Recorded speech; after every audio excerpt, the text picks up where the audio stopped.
Solai Deloa, and I'm the founder of ImageCube as well as your host for ImageCube TV.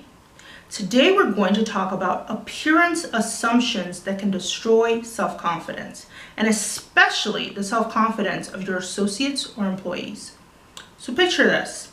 Today you're taking a client or customers to a dinner or a game.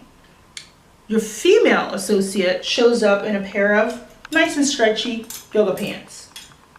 Your male associate shows up in a pair of really old blue jeans. Upon seeing them, you're mortified. You're shocked, and you think to yourself, they should know better.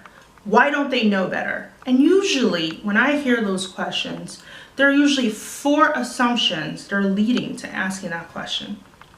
The first assumption is that we all grew up in the same culture. Now, we know that's not true. Some cultures are more expressive than others.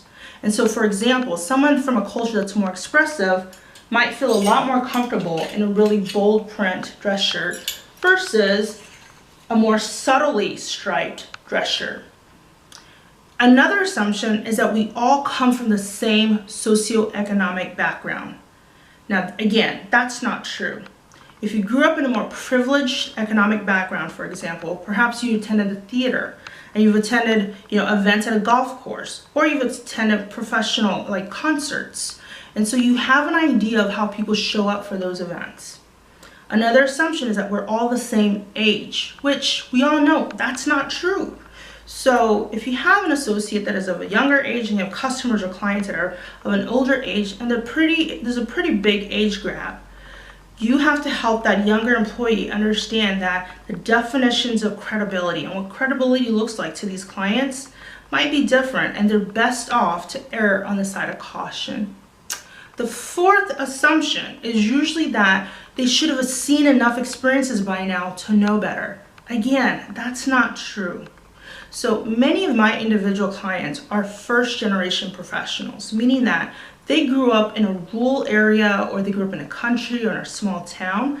And so therefore, they haven't seen that many experiences. Their mom and dad probably worked in a blue-collar job, or perhaps their mother was a stay-at-home mom. And so they honestly just don't know. And so we can't make these assumptions on, you should have known better. So anytime you're having one of these experiences, I want you to recognize that 9 times out of 10, you're probably experiencing an education gap, meaning that that person, honestly, they don't know. And the only way that you can really empower them is to educate them and to give them the tools to make the right decision in terms of showing up appropriately. And at the same time, I want you to check your assumptions, because these assumptions, oftentimes to the employee and the associate, what they hear is, I'm not good enough. And when they hear that, that can destroy their self-confidence, it can destroy their morale, and more importantly, it can actually make productivity go down. So again, I'm Solai Deloa, and I'm the founder of ImageCube. You can certainly go to our website, imagecubellc.com, submit a question, and we can take a look at your question at a future episode. Thank you so much for your time.